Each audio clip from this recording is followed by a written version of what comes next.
ओम नमो भगवते वासुदेवाय। युधिष्ठिर ने परीक्षित को सतयुग तथा समस्त सृष्टि का एक दुर्लभ सार बताया था। यह वृतांत भी अत्यंत दुर्लभ वृतांत है, आपने कभी नहीं सुना होगा। एक बार जब अवश्य सुनना।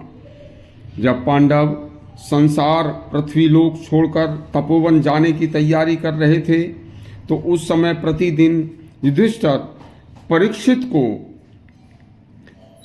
अपने जैसे राजधर्म ऐसे समझाते थे कि ताकि आगे चलकर हमारा जो नाम है वह संसार में ज्यों का त्यों कायम रहे। आज के प्रसंग में युधिष्ठिर सतयुग और पूरी सृष्टि के बारे में समझा रहे हैं। युधिष्ठिर ने कहा, हे पुत्र, यह जो सृष्टि है जिसे हम देख रहे हैं, इस सृष्टि का क्रम अनादि और अनंत है। इसी तरह से पूरा ब्रह्मांड भी अनंत है। ब्रह्मांड में सृष्टि पैदा करने वाले ब्रह्मा भी अनेक हैं और ब्रह्मांड भी अनेक हैं, तथा हर एक ब्रह्मांड का एक अलग ब्रह्मा है। ब्रह्मांड को रचने वाले ब्रह्मा की आयु 100 वर्ष होती है, लेकिन वह कैसे 100 वर्ष हैं? सुनिए। ब्रह्मा के एक दिन को एक कल्प कहते हैं, तथा एक कल्प में 1 सहस्त्र महायुग होते हैं।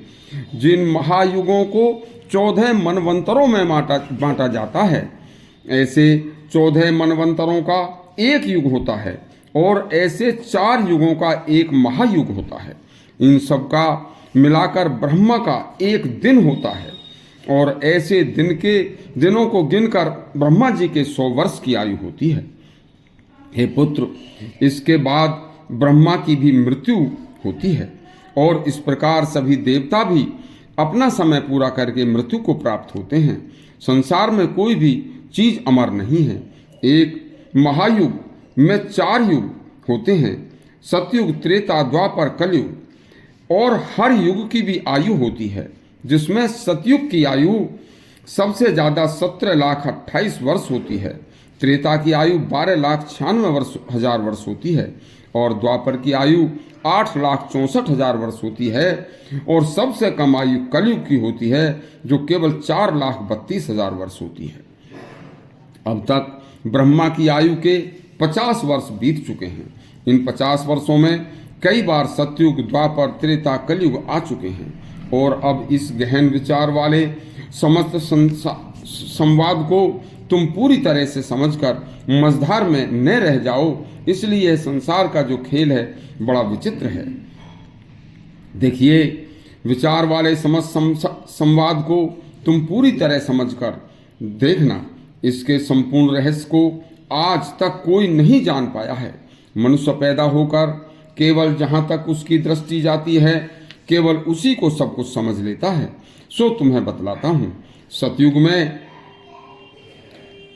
हमारे चरित्र के नायक प्रहलाद के पुत्र विरोचन हुए, विरोचन के पुत्र बलि हुए और बलि के पुत्र बाण हुए, जो हमारे चरित्र के नायक विरेचन के पौत्र यानी पोते थे।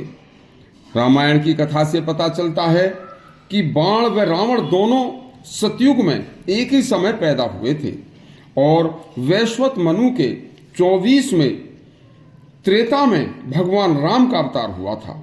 श्रीमद् भागवत के 7वें स्कंद के 10वें अध्याय के 11वें श्लोक में पता चलता है कि भगवान नरसिंह ने प्रहलाद को वर दिया था कि तुम तत्कालीन मनु के समय राजा बनकर राजभोग करोगे।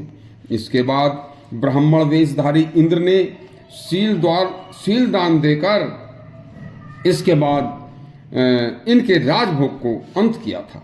इसके बाद सतयुग में सत्यवादी राजा हरिश्चंद्र हुए और उनके राज्य की सत्यवादिता व सुधर्म को, समस्त शासन को पृथ्वी लोक में हमेशा जाना जाएगा। उन्हीं के वंश में आगे चलकर, राजा हरिश्चंद्र के वंश में आगे चलकर त्रेता युग में श्री राम का जन्म हुआ, जिन्होंने राक्षसों की संख्या बल बहुत ज्यादा बढ़ जाने पर धरती को राक्षस मुक्त किया था तथा रामराज की महिमा भी हे पुत्र पृथ्वी पर जब तक रहेगी हमेशा उसको याद किया जाएगा।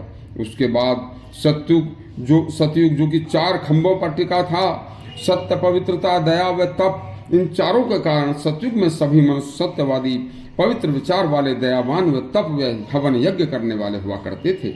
सतयुग में सभी मनुष्य देखिए जब ऐसे थे तो चारों तरफ सुख ही सुख था, कहीं कोई दीनहीन, कमजोर, बीमार भी नहीं था। सतयुग समाप्त होते ही एक खंभा गिर गया। तब केवल त्रेतायुग आया और त्रेतायुग में भी 3 खंभे रह गए, जिससे कुछ अत्याचारी लोग, राक्षस फिर दोबारा पैदा हो गए, जिन्हें नष्ट करने के लिए भगवान विष्णु ने राम अवतार लिया था। राम के बैकुंठ जाने के बाद द्वापर युग आया और द्वापर युग अब चल रहा है, लेकिन अपने अंतिम पड़ाव पर है। तो त्रेता में भी एक खंभा और टूट गया है। अब देखिए केवल अब इस युग के 2 खंभे रह गए हैं। संसार 2 खंभों पर टिका है। अब इसके अंत में कलयुग आएगा। कलयुग में बचे हुए खंभ भी टूट जाएंगे। तुम इन बातों को ध्यान में रखकर शासन करना। अगले प्रसंग में तुम्हें कलयुग के बारे में समझाएंगे। यह प्रसंग अति दुर्लभ प्रसंग है। यदि आपको अच्छा लगा हो तो हमारे चैनल को सब्सक्राइब व घंटे अवश्य दबाएं। धन्यवाद।